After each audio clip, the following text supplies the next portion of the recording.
Good evening. Tonight, I'd like to talk about a character that's very special to me as a role player and as a writer. This particular character has defined the way that I write role play for the past 6 years. And this character is Tyrog. Tyrog is one of my most notable and most well-known characters on the Oasis chat server. Originally, when I sought to make this character, I was to make a demon character for a pirate demon roleplay. It was very goofy. This idea fell through. When this character concept was no longer good, I set the past aside for a little while and moved on.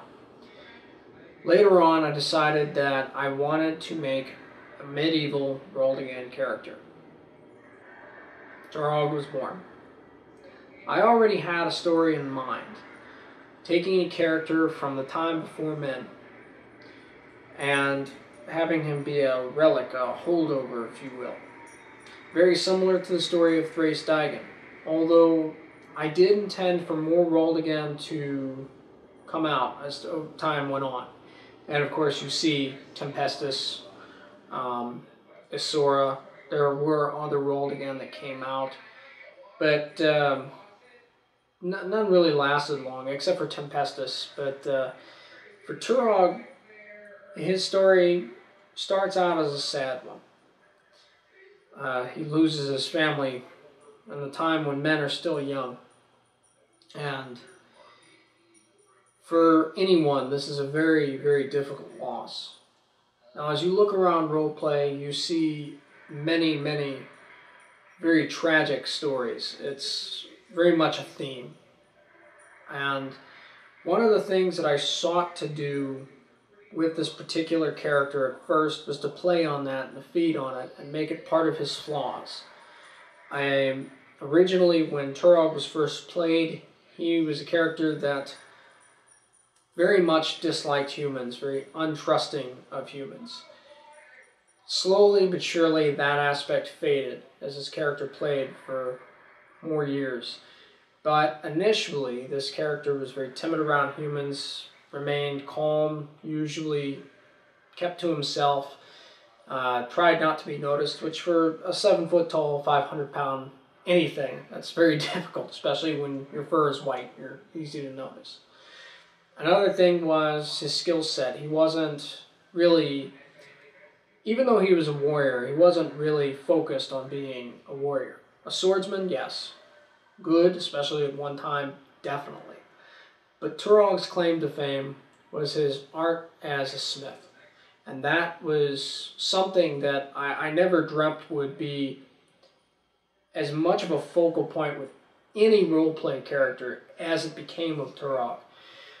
Early on in roleplay, I started with King of Vandaria. And when Tyrog came there, he offered his services to be a blacksmith locally, took on a forge. Slowly, as the story went along, Tyrog's prowess as a blacksmith became renowned. People came from all over the place, other roleplay realms even, hearing about this character and wanted to have a sword repaired or made by this character. And it built upon the background of Tyrog. The character Tyrog slowly but surely became immersed in so many different cultures that the fear of humans began to subside and became more realistic and became more subdued. And it allowed me for a more versatile play with this character. Another thing was, even though that this character was physical, of course he was aging, this aspect became more noticeable as this character aged.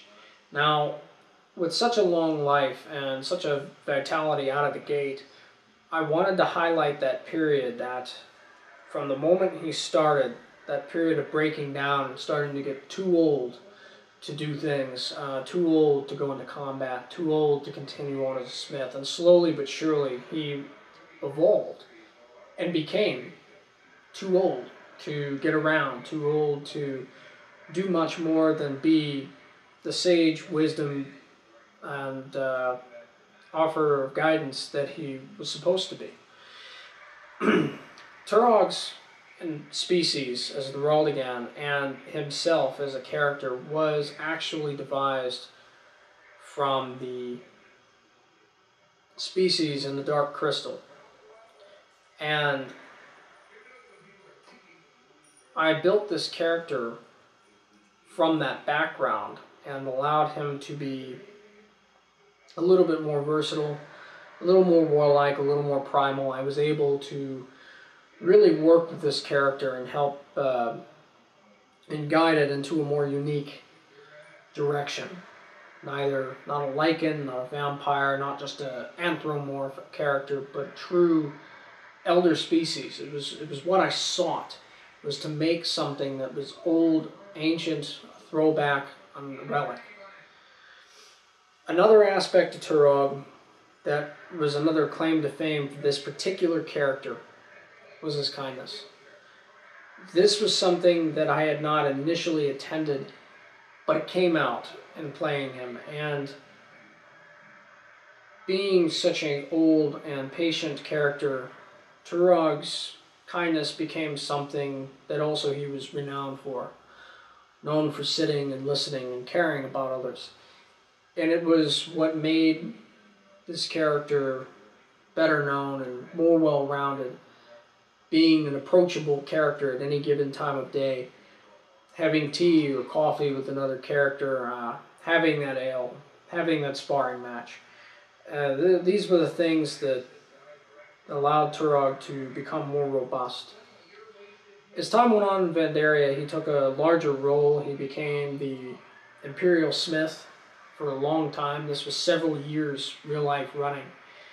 And this character soon went from being just a smith to being multiple things, including the defender of the realm.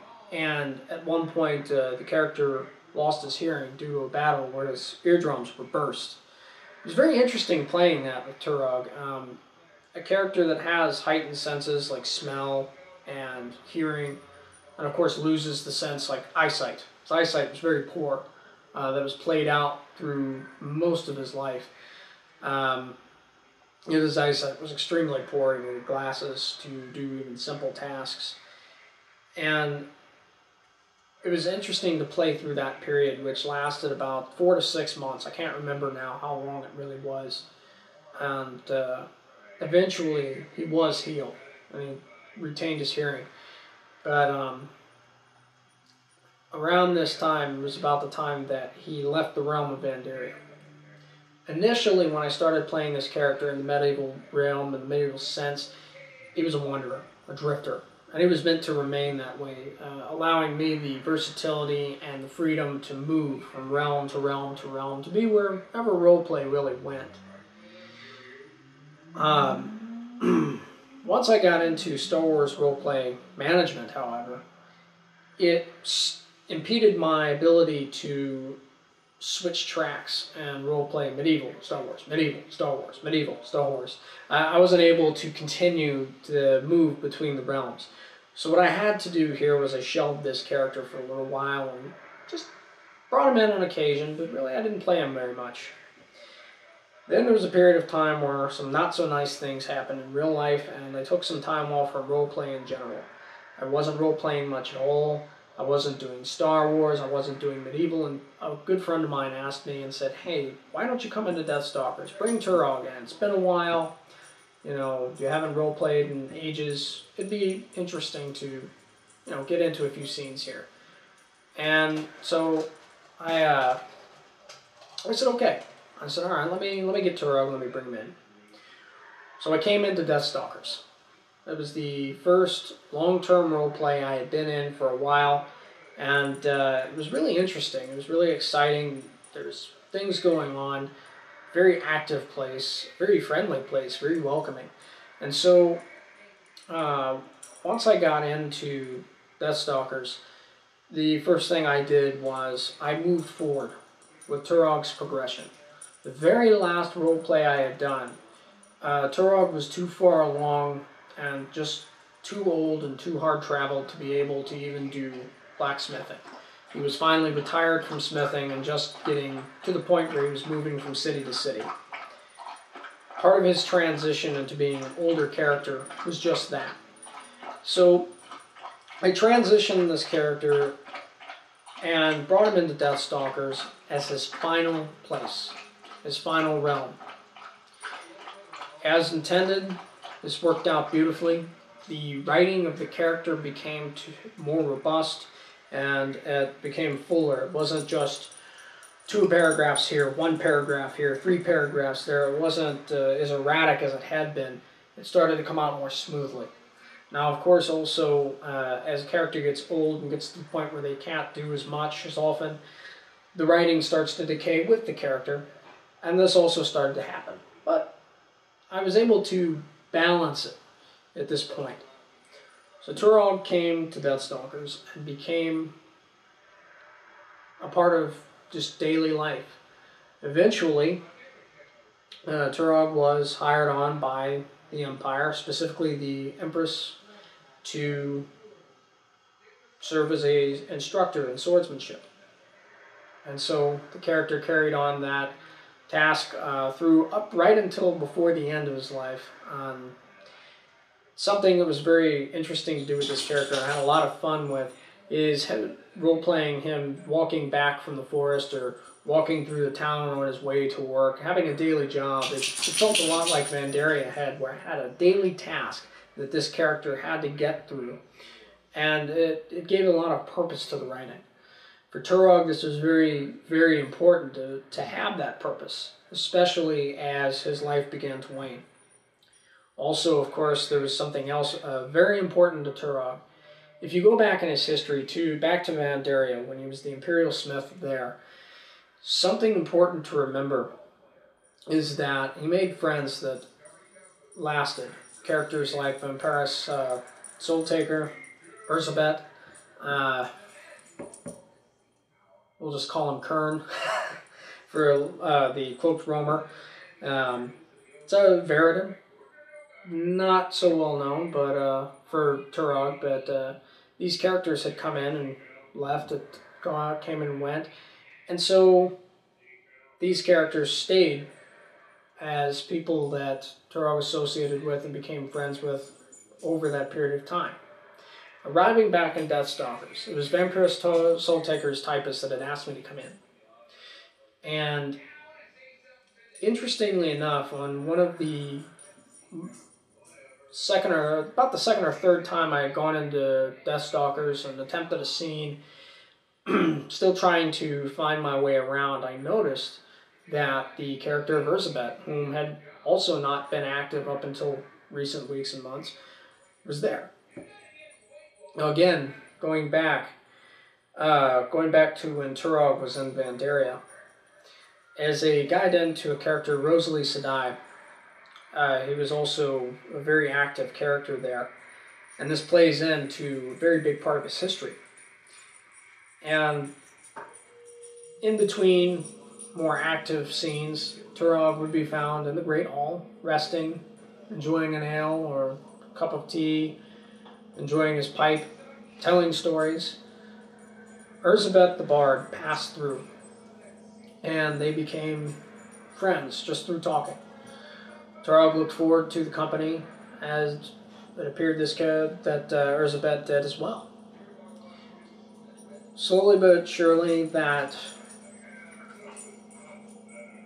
routine, for lack of a better word, became set. Daily, often, Tyrog and Urzabet would talk. In between the time of Vandaria and Deathstalkers, there were times that Tyrog and Urzabet had traveled together as friends. It was a very interesting storyline, and perhaps one of the core storylines of the character as he got older. And upon coming to Deathstalkers, one of the important things to note is that in real life, this character had not been pulled out of the mothballs for over a year. For roleplay, this is a very long time. Urzabet had thought Tyrog dead, that he had passed on and was no longer living. And by this point, as a typist, I was considering making that so until asked to come in. Their first meeting after a long time away apart from each other was a little bit of something out of a dream for both characters. Someone whom you thought you would never see again, a very important person. You meet them once more for the first time in years. It's like opening a book you haven't read, or seeing a loved one, a family member that you haven't seen in decades. All of a sudden seeing them once more, and it renews so many feelings, good, bad, and different. For Tyrog, it was just that. Now, like any loved one, not wishing to harm them, Tyrog didn't want to reveal too quickly what was going on. Although he did say it, it's hard to really convey a sense of finality in life until that moment comes. Tyrog had come to Deathstalkers not to live, but to eventually die. Elizabeth had come to live, as she ever will. As Tyrog's life began to run out, Tyrog once again tried to pursue something that he had not before. In Vandaria, he had given Elizabeth a book, a very important book. For the first few years of playing this character, Tyrog was often found sitting with a small leather-bound book, reading from it poems and stories from his people. During one of the more important and dramatic scenes of Tyrog's life in Vandaria, he passed that book on to Elizabeth the Bard, fearing that he would not live. And this book became hers. The character, as far as to my knowledge, still has this book in her possession. It was very important because Tyrog and Elizabeth had shared a great deal of experiences. And again, I don't talk about this to harp on one particular character, but it was very important to this particular character's storyline. Tyrog not only sought the friendship with Elizabeth that he had lost, but a certain relationship that he never quite was able to grasp again after losing his wife so many thousands of years ago. And eventually it came out to something far better. A closeness and a friendship and a reliance on her that he did not have before. And that became something that held Tyrog together and in some ways prolonged his life as his character went on until the final moments came where the pull became too strong that he finally realized that he had to go to his final resting place. Very close towards the end of his life, Tyrog went to one of his favorite spots, which was the hot springs. A mishap there led to it being too much, and he had a heart attack. Unfortunately, several people bore witness to this. As you can see, my beagle is very upset by this. And this was a very near call for the Roldigan, who never really again became as fully independent and capable as he had been in the past. Several months later, as a typist, I saw that this character was too near to the end to continue as he was. Also, not very long before this, the Empress had asked this character to become a council member rather than a swordsmanship instructor. He had accepted with the intention of living, but like all things, you cannot foresee fully the future. In November of 2012, the character of Tyrog finally became at peace. After what had been about 5 years, this character finally was able to close the book. I may yet reopen that book and continue, but unless something great happens or there's an entire roleplay reset, for now this character remains as a finished and wonderful story. The reason I say that this character has become more than just a character or a pillar to writing, I have actually found myself at times asking, what would Tyrog do at this moment? How would he react? How would he answer? And it has often helped me to think before I speak, think before I act, take a moment, reflect. And that's really what this character is about. Reflection. True wisdom, not just knowledge, but true wisdom and understanding. That was what made this character so important. It is sad to have finished writing this character because it was truly one of my greatest pleasures to sit down and write and create a scene to show a character whom walked that fine line between life and death, not in a chaotic sense, but in a graceful waltz towards the end. I hope that at some time in the future I am able to revive this character or bring in a character very similar and have the same experience that I had, or similar experience that I had writing Tyrog.